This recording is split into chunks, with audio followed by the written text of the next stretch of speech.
Welcome back to the second episode of Highly Respected. I'm your host, Scott Greer. Today I will be joined by the legendary Twitter user, Nightmare Vision. We will be discussing the conservative meltdown over the coronavirus, doomers wanting to shut down the economy entirely, the extremely online left-wing Catholic phenomenon, and why American liberal women are going crazy over Spanish fascists. Talk about a nightmare vision. Let's begin. Many conservatives want you to sacrifice your life to keep Applebee's open. Yes, it's true. Almost every big-name conservative on cable news and Twitter has repeated some variation of the line that we must accept thousands of deaths to get that big line in the stock market up. It's like World War II, but instead of braving machine gun turrets, we're getting wasted by a disease. And instead of fighting to keep our country free of enemy invasion, we're risking our lives to keep Target afloat. Such a noble mission. But conservatives insist we must do this. Some have even offered their own lives on behalf of our economic engine. Glenn Beck is one of these noble volunteers. He said this, "I'm in the danger zone. I would rather have my children stay home and all of us who are over 50 go in and keep this economy going and working, even if we all get sick. I'd rather die than kill the country." Radio host Jesse Kelly tweeted, without any trace of irony, "If given the choice between dying and plunging the country I love into a Great Depression, I'd happily die." Texas Lieutenant Governor Dan Patrick told Tucker Carlson that grandparents like himself are ready to sacrifice their lives to save the economy. Blexit founder Candace Owens negatively compared our current generation to the World War II generation. In her tweet, she claimed the WW2 generation cried, "We will die before we give up our freedom," while this generation squeaks, "We will give up every single one of our freedoms before we risk dying." She claimed this is cowardice dressed up as nobility. Always have to hate on millennials, even when you are a millennial yourself. It's also kind of weird that she wants to kill all the greatest generation members. But that's not even our grandparents anymore. The youngest World War II vet would be around 92 years old. Our grandparents are actually silent generation and boomers. They're not the World War II generation. Needless to say, wanting to kill grandma so your stock portfolio improves is a pretty insane view. This might be the worst political messaging I can ever recall. Yet it's being repeated ad nauseum by conservatives. It's almost like some central control plant sent out the same talking points to all these people. Weird. We all know the economy is getting beat up right now, and our government needs to get us working again. That doesn't mean we need to exterminate the silent generation. This topic is too much for one man to handle. I'm excited to welcome Highly Respected's first ever guest. Cue the music.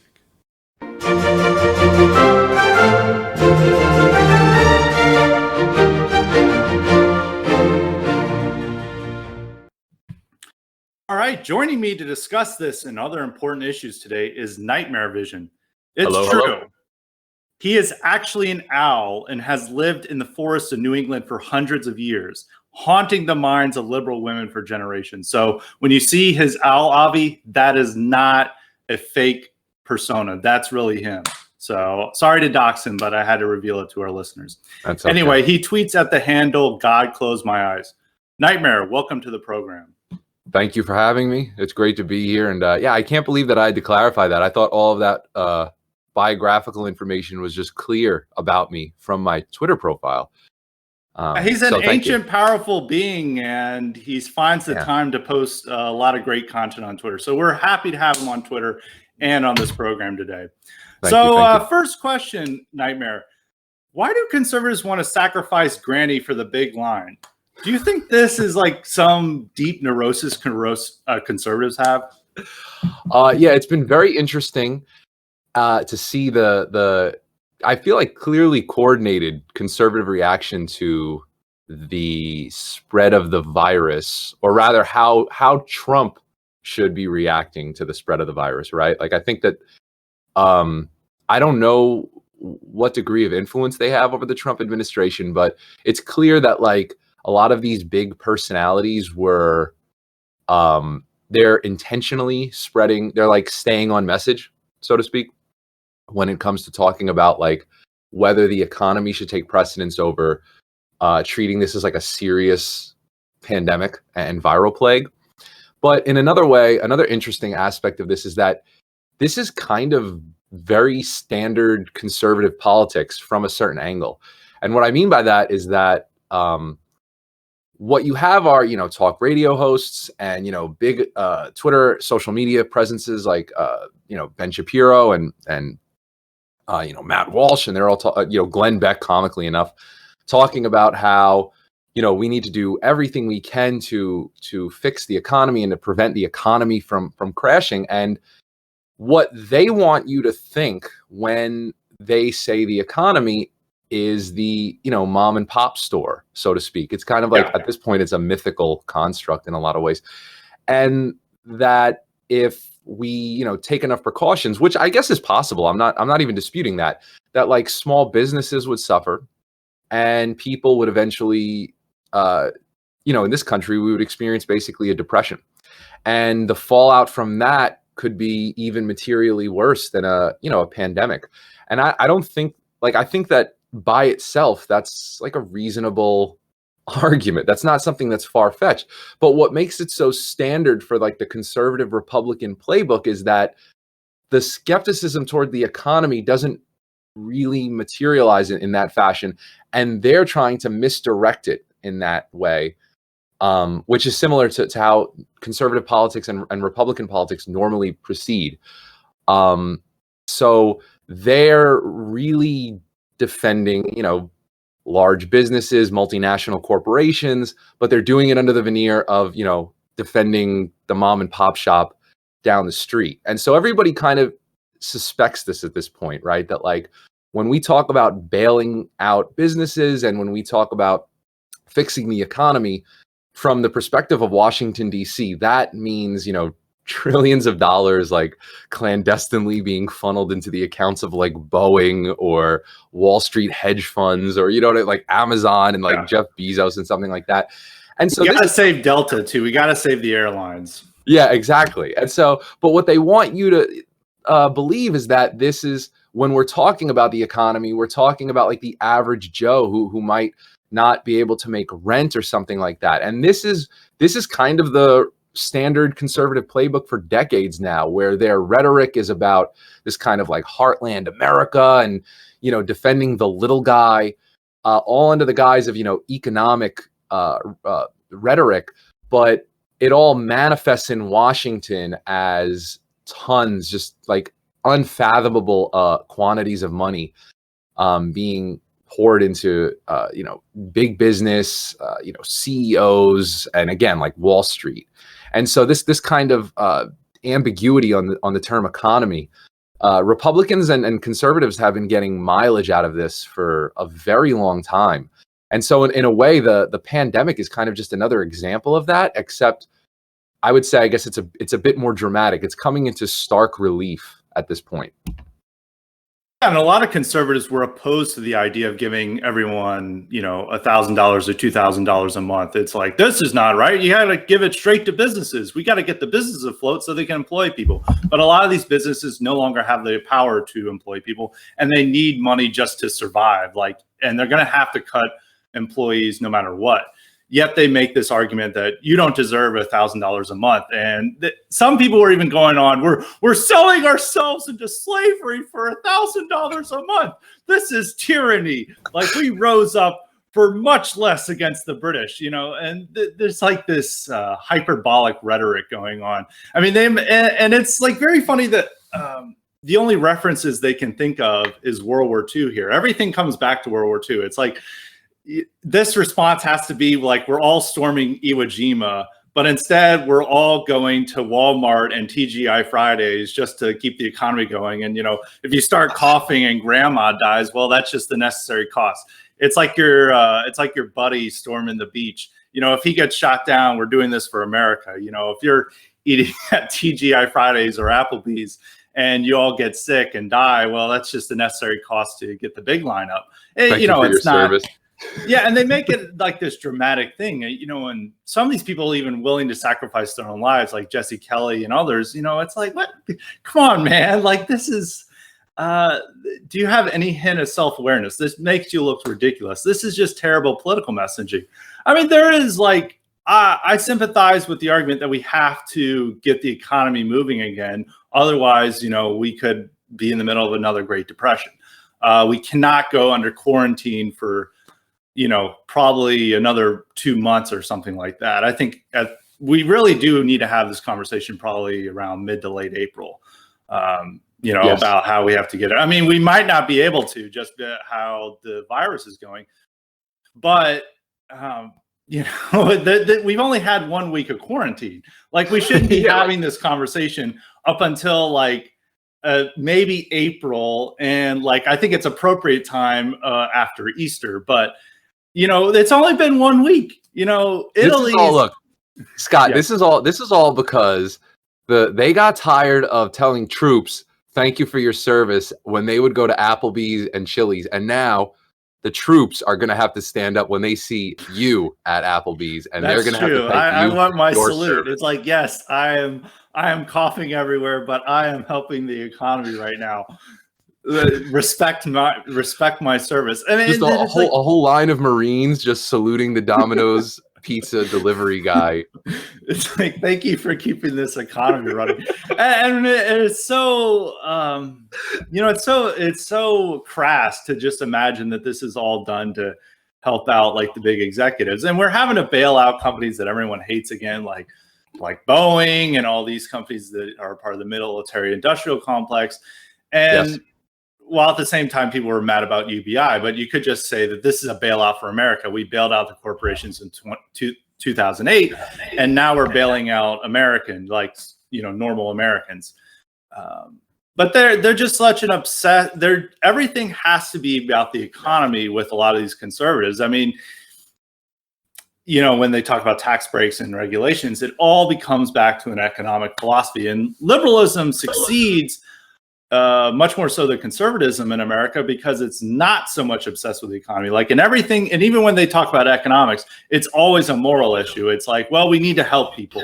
Well, we need to tax people so we can give people what they need to survive. Well, conservatives, it's all about like how we're getting the stock market up. It's like profits, economic growth. It's these abstract concepts that a lot of people can't relate to on a normal basis. While liberals always use the moral arguments, and they're primarily, everything it all relates to their social and cultural concerns, are their primary concerns, rather than just the economic ones. And like right now, this is like the most crass economic concern, is that we must all die for the economy. Now, if it was for like a greater cause, is like saying that, if we don't get the economy going again, you're going to have a horrible quality of life in like a year, like you'll be permanently unemployed, et cetera, if they did that. But they're not even smart enough to use these arguments. It's all just, the stock market is bad. Our 401ks are shot to shit. So we need to get you back to work. Yeah, what do you make of this solely economic obsession among conservatives? Yeah, that's an interesting way you just put it, because I think that despite the disagreements that, a lot of people, I'm assuming in the audience listening to this, have with liberalism, the idea that their economic arguments are in service to a broader kind of moral, social, cultural agenda, I think that that's normal. That's a much more normal way of viewing economic issues. That, in other words, these things should be in service to a broader vision that we have. Now, in the case of liberals, I'm assuming that, again, we happen to disagree with what that vision entails. But the general idea of how these things are prioritized, that strikes me as much more sane, and it probably does help contribute to their overall victories in that regard, right? And so, with conservatives and kind of libertarians, these things have kind of been blended together since the end of the Cold War, right? Like it's hard to kind of parse, conservatism, libertarianism. There have been attempts, I'm sure you're familiar with them. There have been attempts to kind of moralize the conservative fetishizing of the economy, right? Like the talking about rights, talking about, kind of like exaggerated examples of like the non-aggression principle and things like that, like the NAP. Yeah. Like there have been attempts to try to moralize the language of economic reductionism, but the problem is that they appeal to basically nobody except like a small slice of like college age white, like policy wonk minded like It's really men. just people who work in DC and work in these think tanks, or they're like financially successful, people who are, involved in corporate law or finance or something like that. And they feel that this is an ideology suited to their interests. I mean, it's geared to them. It's like, you deserve this success. This is morally right why you succeed. But this is a weird demographic. I mean, most people who are financially successful don't even think that way, but some do. I mean, No, that's Ayn Rand true. had many followers among the financial elite. And they were just interested in theory. This had nothing to do with self-interest, right? This is just all about abstract theorizing.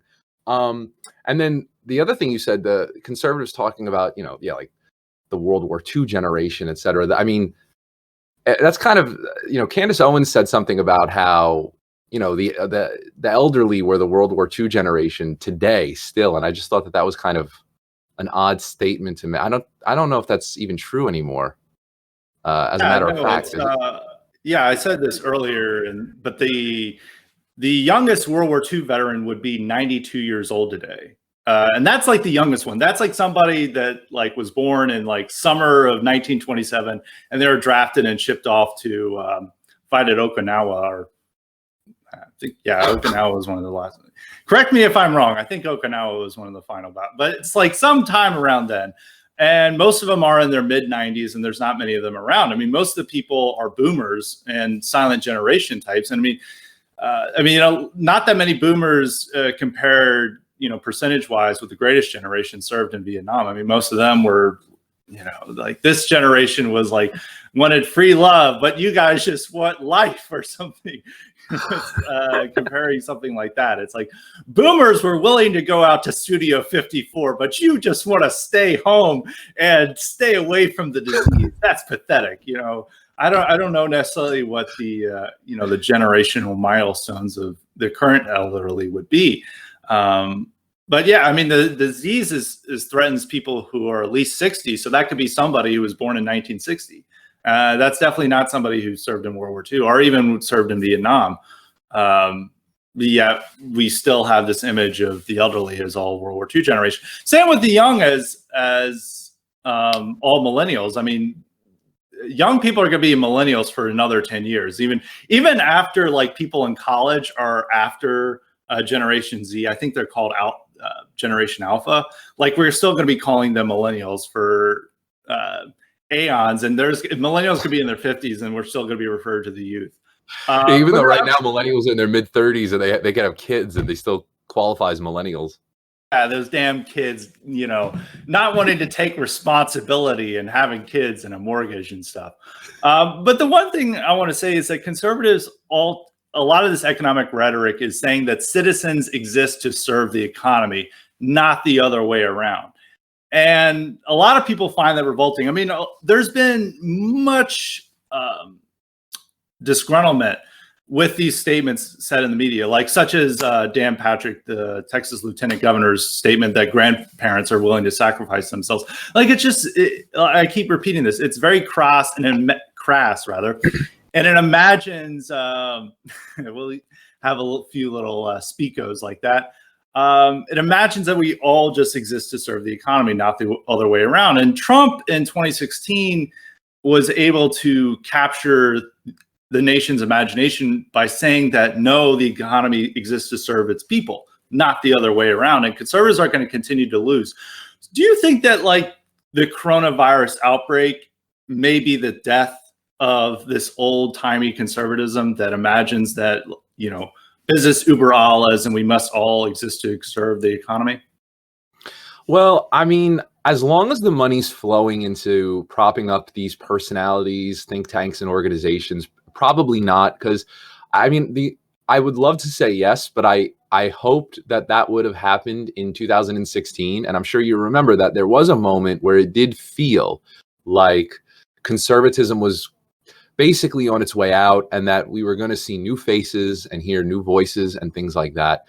And that didn't that didn't exactly occur. So I don't want to I don't want to be too eager to pronounce the death of this ideology, but I will say that the coronavirus has kind of made a much more dramatic example of the problems of conservative politics. I mean, just the optics of it. I mean, we're a big fan of optics. Oh, we love on a highly optics. respected podcast. No bad optics allowed. No bad optics allowed. And so the optics of, in 2008 and even right now, seeing, Republicans, Democrats just uncritically hand trillions of dollars over to, Boeing and other large corporations and financial institutions, while, they meticulously fight over every single nickel and dime that might potentially, inadvertently end up in the hands of a citizen who needs it.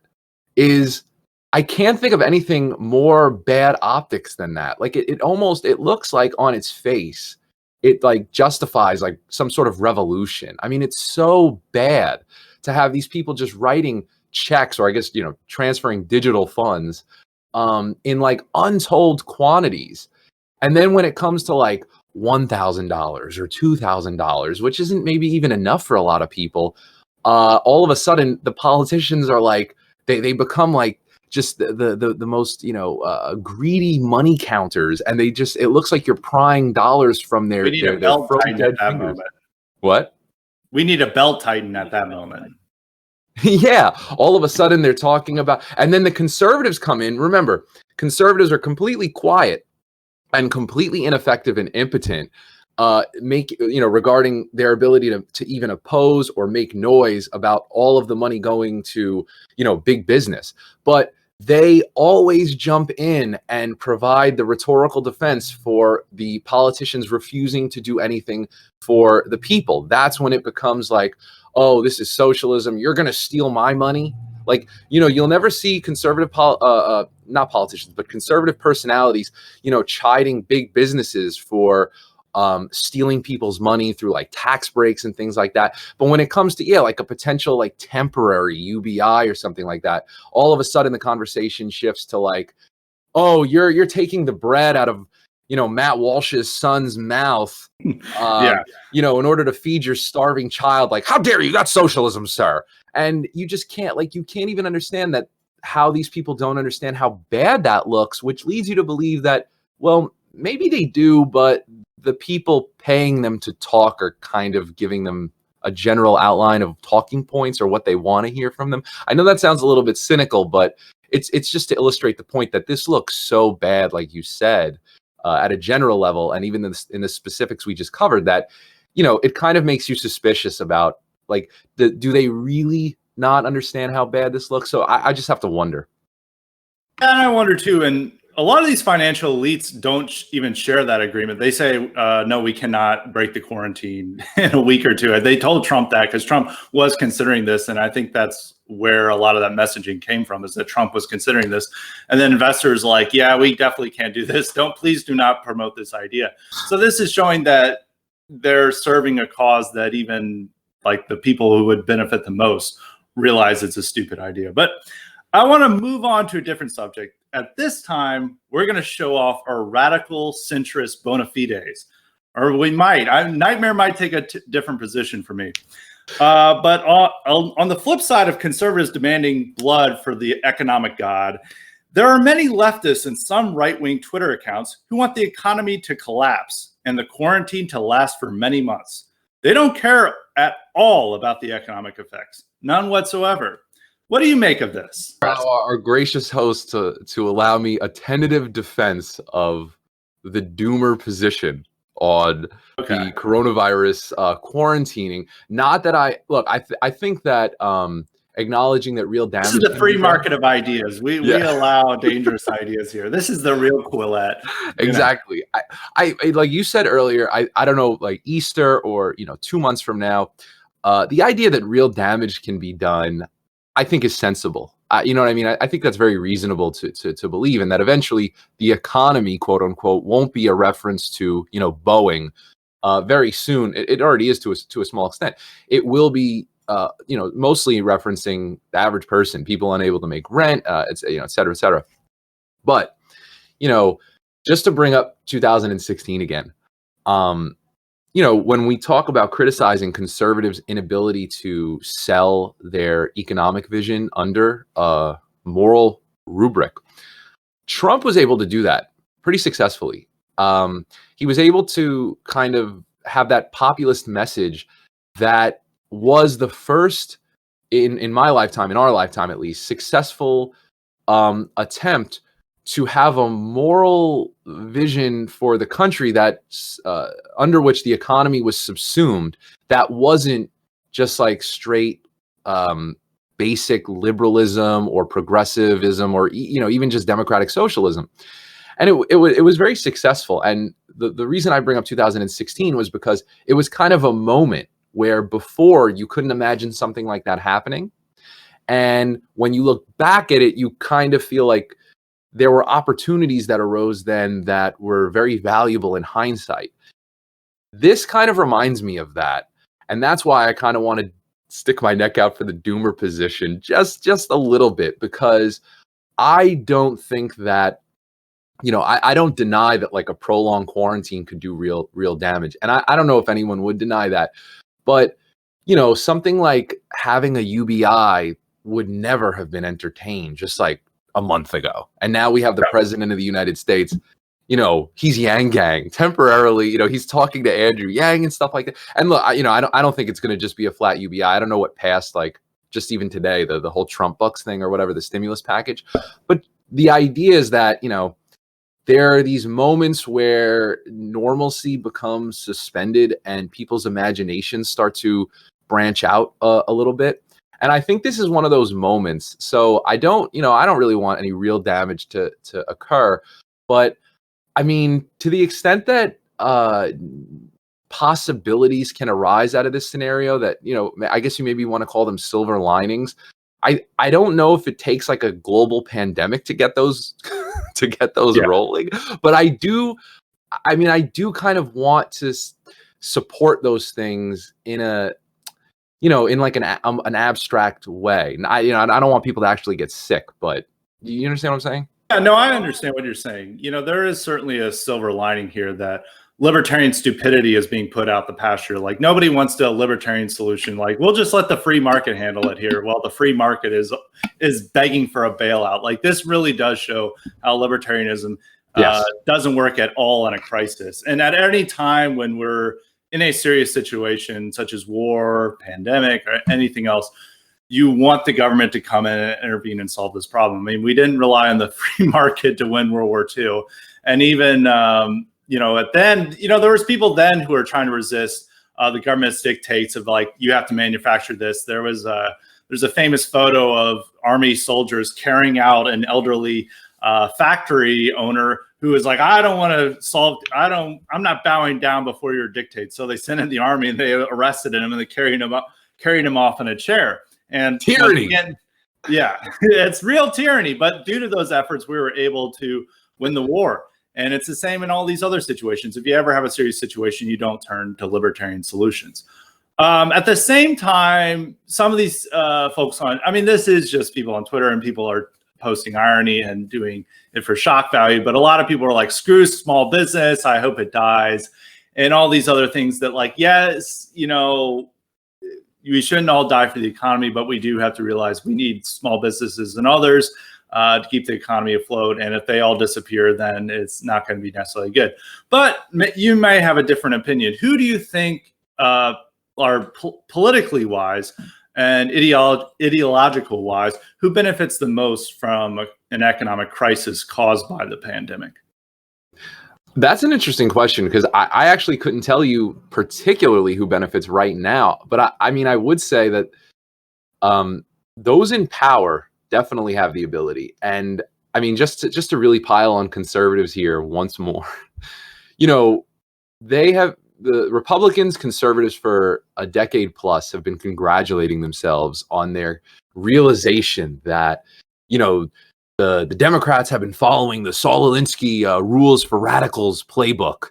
And, everyone remembers on the right, the mainstream right, they kind of have it seared in their memory when Rahm Emanuel, the mayor of Chicago, who was mayor of Chicago, very integral member of the Democratic machine for a very long time.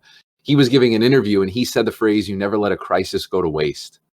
And, I remember at the time, and it remains even until now, where conservatives and Republicans just had this this eureka moment. Like, look, this is him admitting that, they don't care about the country. They just want these kind of manufactured crises because they afford them, Rahm Emanuel, Democrats, progressives, or whatever, they afford them an opportunity to entrench power. But at this point, if this is the case, if this is true, then I mean, I guess, I don't want to sound too, Machiavellian or whatever, but at this point, if this is the case, why aren't you doing the same thing?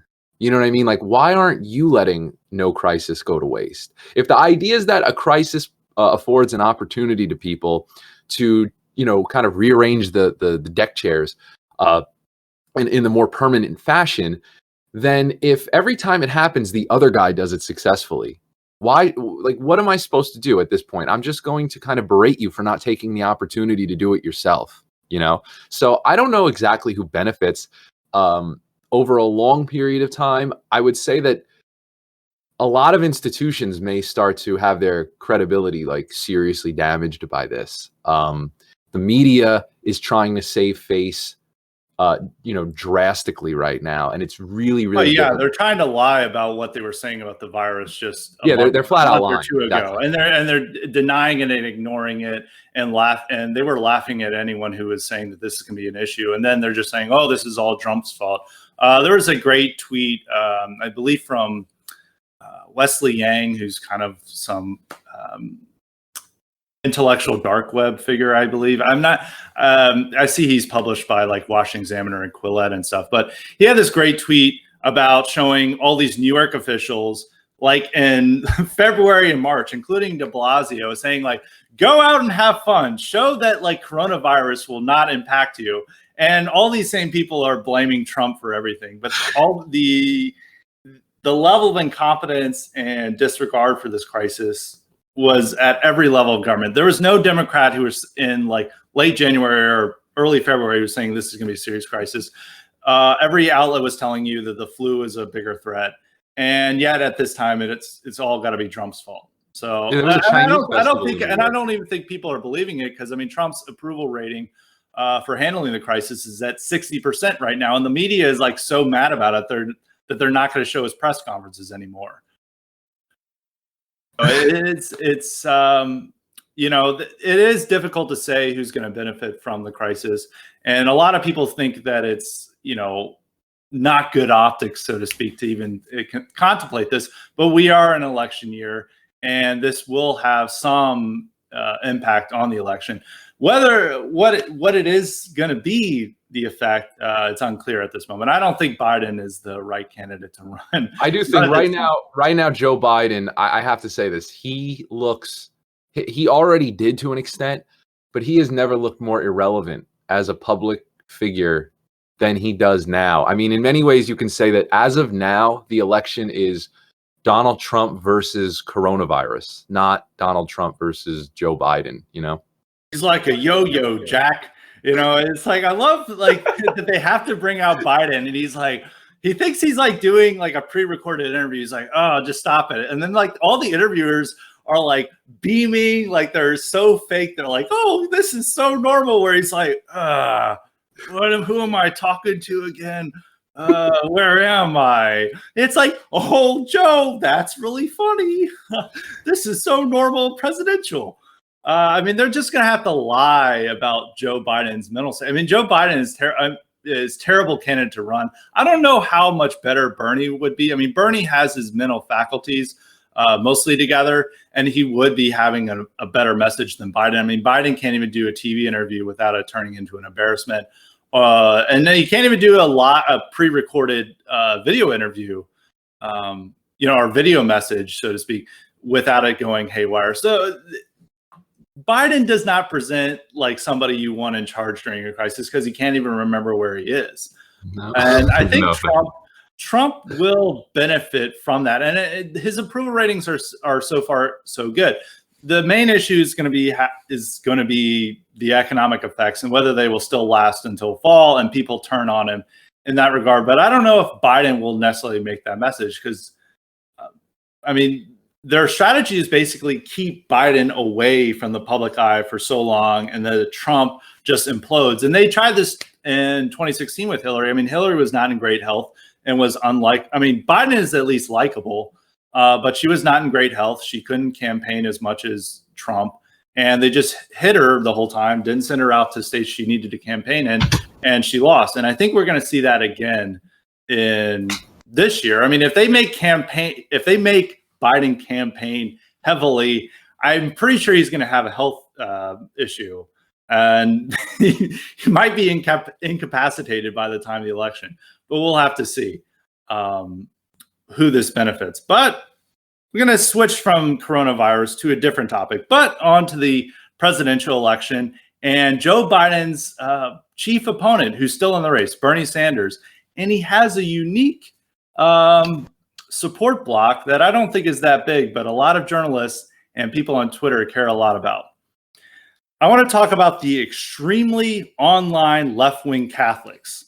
A month ago, the Washington Examiner published an article on the traditionalist Catholic Bernie Bros. The paper interviewed 4 people, 2 of whom are extremely online posters, which I'm pretty sure Nightmare is familiar with. It's Kevin Gallagher and Zach Mabry. Zach Mabry, I think, was in Little Rascals. Yes. And that's like, he still looks like a kid, even though I think he's like older than me. But they decided that this is a major trend. The main interview subject was somebody different. It was a self-declared member of the Democratic Socialists of America pro-life caucus, and he must be the only member, who carried a sign at the March for Life 2 months ago that said, "Medicare for all, abortion for none."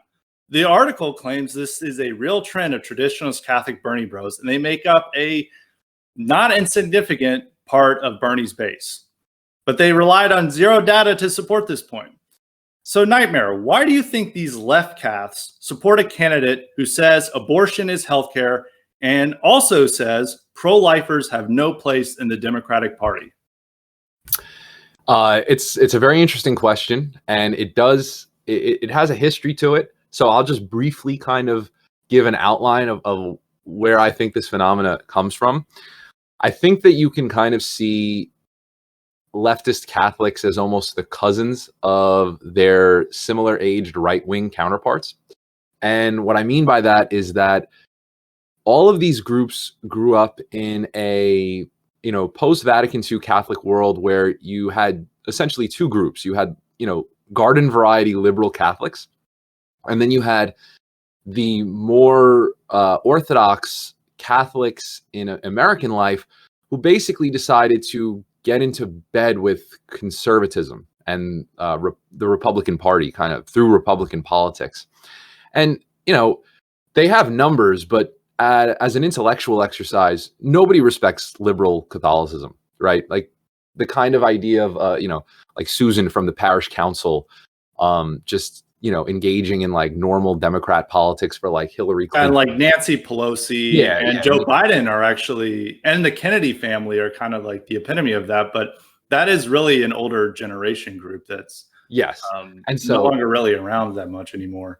Yeah, they really aren't. Most people have on both sides, the people who end up becoming more Catholic and less Catholic, in a way, they've both realized that there really can't be this kind of very basic version of liberal Catholicism, right? Like, the kind of JFK, Nancy Pelosi version.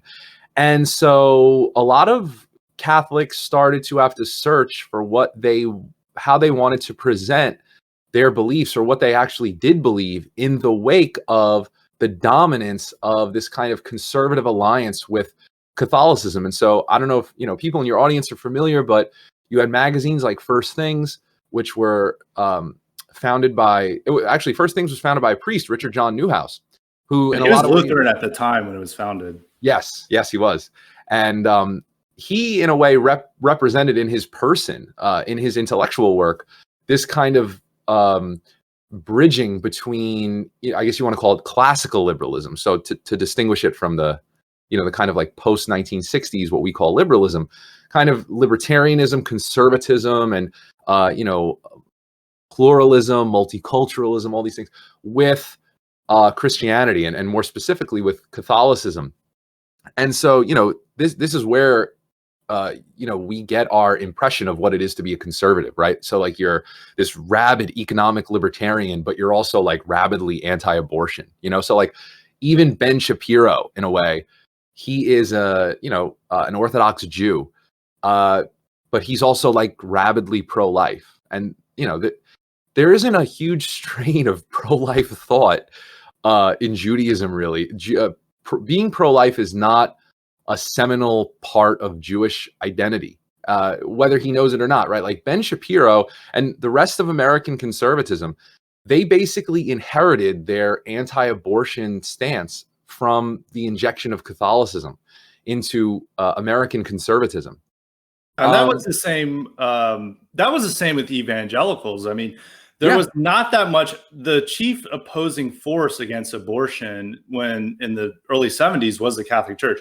The Southern Baptist Convention had a statement on abortion, which was like a centrist, like, well, it happens, like whatever.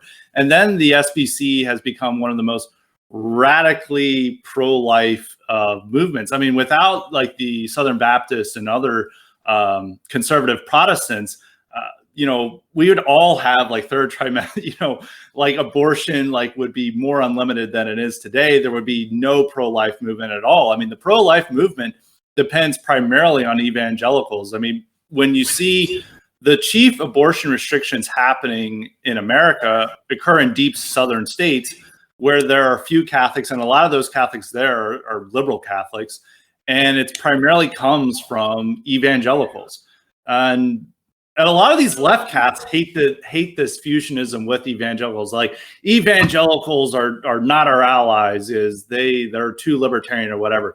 Yet without the conservative Protestant element, the pro-life movement would be an insignificant force in American politics. Yes, in my opinion. And no, it would, and it's an interesting bit of revisionism because that is the history of it. But right now, ostensibly, Protestant America is the face of the pro-life movement, and not as an activist movement, but as the states where there are the most abortion restrictions. Well, they're the foot soldiers. The intellectuals and the leaders are Catholic, but which is kind of, by the way, that's kind of true of conservatism as a whole. For that's also true. that has been true. So what I was going to say, just to finish this kind of simple history, is that you have this conservative Catholic alliance, this almost libertarian Catholic alliance. But as Scott and I were talking about, right, we were just talking about this, libertarianism has never been less popular, right? Like more and more millennials, like actual millennials, not made up millennials who are like, 12 years old, like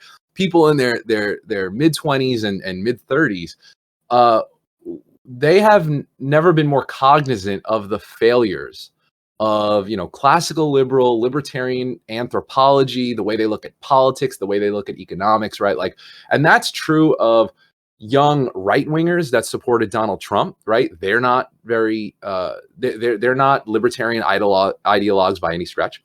But it's also true of a lot of young leftists, right? Like Bernie Sanders, his supporters, a lot of them are young and they're very ideologically committed to like democratic socialism, and they're very critical also of like the catch-all term people use for it now is neoliberalism. And so in a lot of ways, the young Catholic world kind of got put into a kind of crisis, a minor crisis, in that they are now caught having to react to essentially boomer conservatism as Catholicism. And so what you have is in a way, a kind of signaling war where you need to demonstrate that you are a serious Catholic, right? Because we're not talking about just flat liberal Catholicism, people who just have these like raging contradictions between their politics and their faith, and they just refuse to acknowledge them as contradictions. What you have in this phenomena are people who are doctrinally orthodox, right? They're pro-life. They are, hush whisper, extremely anti-gay. But at the same time, they are trying to build themselves in opposition to this Republican, conservative, libertarian, boomer branding that Catholicism allowed itself to be co-opted by in the latter half of the 20th century. And, we all know, like, especially you mentioned that they are extremely online. One of the one of the corollaries of that is when you are extremely online, you have to engage in kind of hyperbolic signaling to distinguish yourself. Yeah, exactly. And so that's where you get almost, a lot of Catholics on the internet. They identify themselves as not just socialist, but, communist and things like that. And then there are these, long, rambling debates over whether we can salvage the term communism as like a not mass murdering version, or, socialism. Can we salvage these terms? And so a lot of young Catholics, not really a lot, but a prominent internet cohort have fallen into like that sphere of activity where they are desperate to prove that they are not like Gen X and boomer Catholics. They are not wedded to libertarianism. They are not wedded to libertarian economics. They, understand that there is an idea of the common good. And so when it comes to someone like, Bernie Sanders, who is this proud democratic socialist, and he's talking about, taking care of people and the citizens, that's where you get like the Liz Brunig phenomena and a lot of people who are adjacent to her. That's where a lot of this comes from historically. Yeah, one part of the article that the Examiner mentions is these guys, they're well aware that, Bernie is terrible on abortion, rather. Actually, they support his immigration position. More on that in a bit. They're aware that he's terrible on abortion, but they're like, well, Trump is too. They're about the same, which is, kind of a ridiculous thought. I mean, the pro-life movement's pretty happy with Trump and his actions as president, but they just want it's a cope to say that solidify their support or to justify their support for Bernie. They know that he's not an ideal candidate, but they're just going to overlook his abortion. And they really do believe they can win over the left with their arguments. At the same time, the people that they're allying with, DSA, are radically pro-abortion. They have zero concern for social conservatism. And if you look, there was a lot of articles saying that AOC herself is a sign that there's a growing left-wing Catholic movement. But I mean, she always talks about like, oh, I'm motivated by my faith. And yet she has zero social conservative views. I mean, she wants birth control on demand. Buttigieg is also motivated by his faith, I believe, right? It's the same way. It's the exact same phenomenon. But they all fall for it because there's this deep desire, and there's a lot of conservatives share this too, because Ross Douthat wrote about these minor phenomena. I think in like 2017, he wrote about the Tradinistas and woke space Jesuit and all these people that like dunk on him all the time. But they all want to believe there's like a serious left-wing Catholic force out there, which there are a lot of liberal Catholics, but it's not based on theology or anything like that. They're just ignore the rest of the faith's tenets. They maybe go to church twice a year or whatever like that. But, they support birth control. They probably even support abortion, but they know it's wrong. Yet they're more like the Nancy Pelosi, like the former group that we mentioned earlier. They're more like, the Nancy Pelosi, JFK, like the inheritors of that kind of and they're definitely not traditionalist Catholics. Like if they went to a Latin mass, they would walk out. They're like, what the hell is this? They would find it like something foreign and dangerous. And most people are going to Latin mass are conservatives. They're not interested in socialism. So at this time, that it is a fringe phenomenon that we give a lot of attention to, because I think a lot of journalists want to believe that this is a real thing, that they want to believe that there's people going to Latin mass and then they're going out and helping immigrants and like the illegals, and they're advocating for workers' rights and everything like that. And one of the defining features of left Catholics, and even with some of these conservative Catholics, is like intense anti-racism. And they decided that anything is racism, like supporting Orban is racist, wanting a wall is racist, saying, wondering why Hispanic immigrants are not speaking English is racist. Like there's all these things that they decide is racist, and they do these kind of purity trials to find out to root out the real racists. And it's not anything to deal with like whether you're upholding theology. Like there can be somebody who is a proud lesbian and they're like, yeah, whatever, I'm practicing that lifestyle, that they'll forgive as long as they're an anti-racist. But if you're like a devout Catholic who believes in immigration restriction and likes Orban or anything like that, they decide you're a racist. Because a lot of these people spend their whole time denouncing First Things, which is the most milquetoast publication ever, as a neo-Nazi rag. And also, Rod Dreher is a crypto Nazi. Yeah, Rod Dreher is a crypto.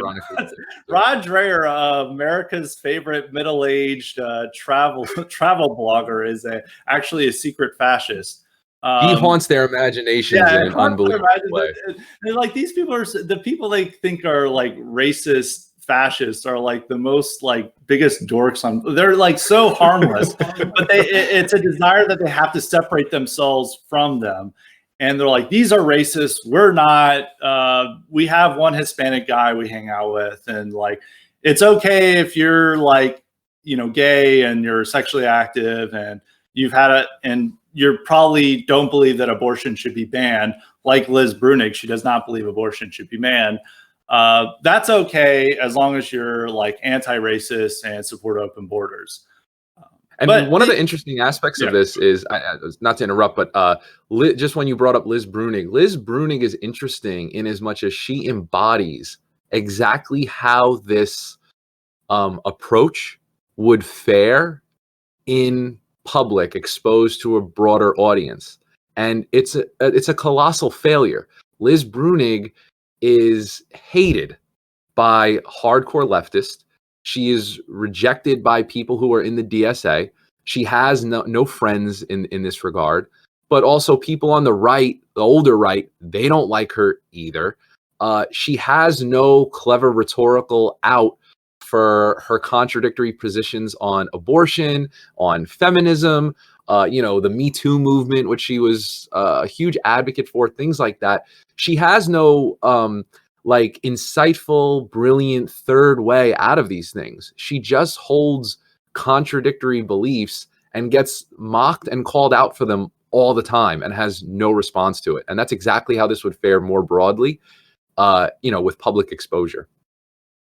Yeah, and what her career is based on, well, one, they want somebody like that, and two, that there's all these older men in media and journalism who are essentially simps, that they loved, that they like these like, oh, look, this is a nice intellectual girl. She reads books just like me. And so they'll elevate these people to, positions that they probably shouldn't have. Like she's exactly my age, and I mean, she is like a more interesting writer than, say, I don't know, Jennifer Rubin, or the average person who's writing for Washington Post. Certainly, Chris Saliza, or any of these other people. But at the same time, she's like somebody who's elevated due to this fact that they're like, there's this protective simp dad who run the media, and they always kind of elevate these female journalists who they think are really smart and whatever, and they're like, oh, ignore anime wife. And they'll ignore their bad arguments and how like maybe they didn't deserve that position so much, or there might be other people who are more worthy, but they'll elevate these people who have especially if they're female, who have to these prominent positions. And so it also, there's kind of, one of her things is that journalists and people who are really extremely political and very tuned in want to believe that there's a left-wing Catholic phenomenon, and that's why they'll promote her up. And it's the same with older, middle-aged male simps who elevate female journos up to the top, explaining her career. So that's, it's going to be interesting to see what the future of Catholic politics in America is. I don't think a lot of trads, whether they're right or left, believe that the ethnic enclaves are still around from like the 1950s and 60s, and think that they represent like, some working class Polish neighborhood that's, economically socialist, but they just want like, they really care about pro-life views and everything. But that neighborhood really doesn't exist anymore.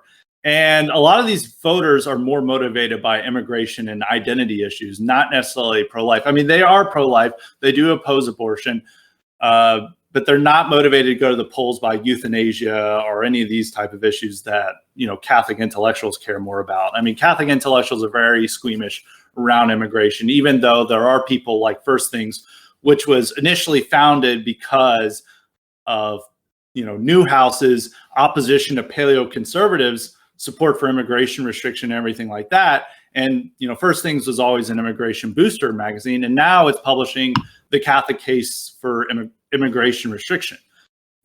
So there are developments in that, but even those First Things types are still squeamish about immigration restriction, even though and identity issues in general. But these are the issues that motivate those working class Catholic voters that they seek to represent. And there's an interesting irony in what you just said. Now, let me just point this out quickly. The left Cath phenomena exists in opposition to what they consider to be like the First Things, Richard John Newhouse brand of Catholicism. And yet, as you just pointed out, they essentially serve a very similar purpose overall, which is to present a face of Christianity that can police itself for anti-immigrant, quote unquote, racist sentiment, xenophobic sentiment from within Christianity. This is something that I think is lost on a lot of them, even people that have written pieces that have directly addressed First Things. These people are, I guess, they're not aware of the fact that the people who they exist in opposition to are really a mirror image of them, ultimately. Yeah, that's exactly. I mean, it's just a matter of style, I guess. I mean, the old First Things type would have been, in a bow tie and trying to emulate G.K. Chesterton, while the new person is trying to emulate the dirtbag left and looks kind of grimy and everything like that. And it's just a matter of just a difference of style and tone. They're still calling everybody the same names though, all these decades later, which is it's a huge irony that I think is lost on a lot of people. Exactly. Well, now for our final topic that is completely different from everything else we've talked about.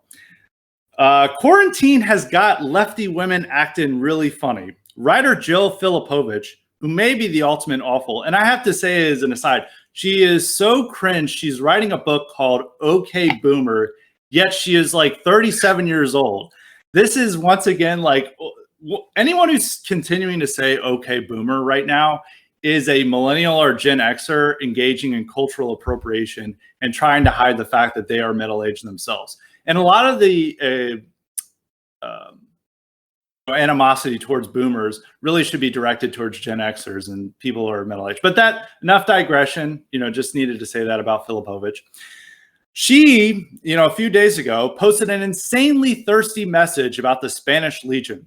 That got leftists very angry because the Spanish Legion, besides not being a fan of shirt buttons, in the picture, these guys like pretty much have like shirts on, but there are no buttons, keeping the shirt together.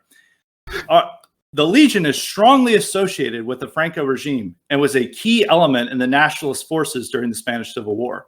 Many of its commanders were avowed phalangists, so leftists claim poor Jill was thirsting after fascists. Nightmare, is it the quarantine or something deeper that's got Filipovich and other awfuls acting funny?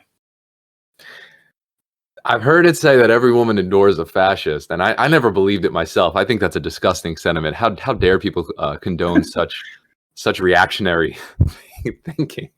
But I mean, in this case, it seems literally true that, yeah, she seemed like she seemed like she was really eager to have these people policing her streets. Yeah, she wanted them to like enforce an authoritarian lockdown. Like they're coming to the door and they're locking the door, and it's like yes, I want you to oppress me. Like there's a lot going on here, but a lot of these awfuls are a fluent white female liberal for the listeners who are not aware of the term. That's what awful refers to. They really are going crazy here. I mean, they're posting like drinking photos, and there's all these celebrities. In the last episode I talked about, these celebrities are having these weird ass videos of them and not really dealing with the quarantine well. So it's understandable that people like Filipovich and others would be more brazen on Twitter. I mean, Twitter's kind of turning more into a madhouse where people's secret desires and feuds and hatreds are just emerging under the quarantine, which I think is why a lot of conservatives are also going crazy, is that they're beginning to see a side of themselves that they're scared of, and they're wanting to get out of the home. They're naturally extroverts, and they're not intended to be introverts. Everyone's trapped in the same house together. And the other, thinking about, now that you've talked about people praising or finding fascist forces sexy, one of the things that I think got memory hold, but I remember in 2016, you could have done searches on Twitter, and you would have found a lot of awfuls who were admitting on Twitter that they were having uncontrollable sex dreams about Donald Trump. Yeah, I remember that. I can't ever forget that, because the public perception of Trump is, and it still is today, is he's this over the top clownish buffoon. He's overweight, his fake tan, his hair, he's disgusting. And yet, at the time, young and old awfuls alike were, I don't know why they were admitting this, but they were choosing to admit on Twitter that last night they had a sex dream about Donald Trump.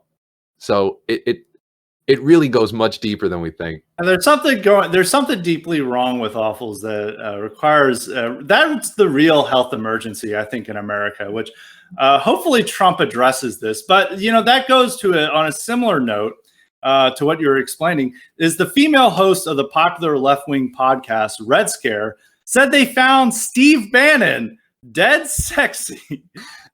This is not a joke. They were literally talking about how hot they find Steve Bannon. Yes, that's Steve Bannon. The two hosts say he's dark and complex, and that makes him much hotter than Brad Pitt.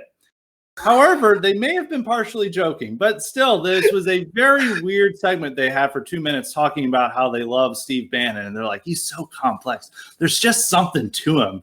And it's like, that's way better than Brad Pitt. Can you explain this attraction for America's favorite boomer economic nationalist? I mean, unlike the Spanish Legion, he's putting multiple shirts, button-up shirts under a coat. Like he'll have like 4 button-ups under his coat. This is the opposite of the Spanish Legion, which has nothing underneath their coat.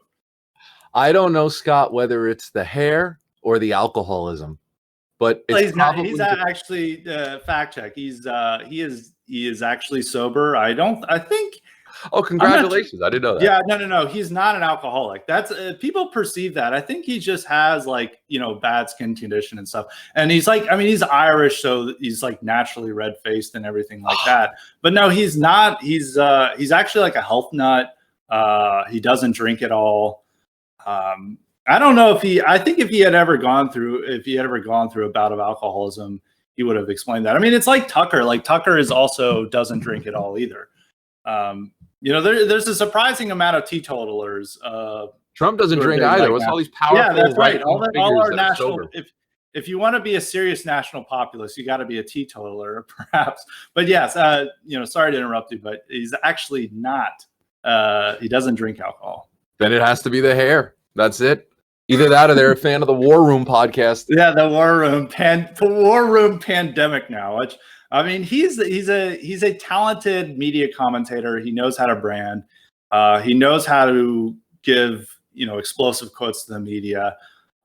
He is a fascinating figure. So we can't. He's going to create bridges with the left before leftist Catholics. Actually, he is a Catholic. So there you go. He is a Catholic, yeah. They got what they wanted now. We finally found the face of the connection between leftists and Catholics. Unfortunately for them, it turns out to be Stephen Bannon. Steve Bannon, face of left Catholicism. Sex symbol, Steve Bannon. But well, that is a terrific note to conclude on, is the thought of Steve Bannon on the cover of GQ as the hottest man in the world. But, there's crazy things that could happen. Maybe someday that could happen. But, that's all we've got for this week's podcast. Nightmare Vision, thank you for coming on. If you want to follow him on Twitter, his handle is all one word, God Close My Eyes. And please give him a follow if you get the chance. Some of the boomer audience, some of the older members might not get his jokes and may wonder why I had this person on, but don't worry. It's all jokes. He posts good content and good takes. But anyway, thank you, Nightmare, for coming on. Yeah, thanks for having me. It was great to be here. Until next time, stay respected.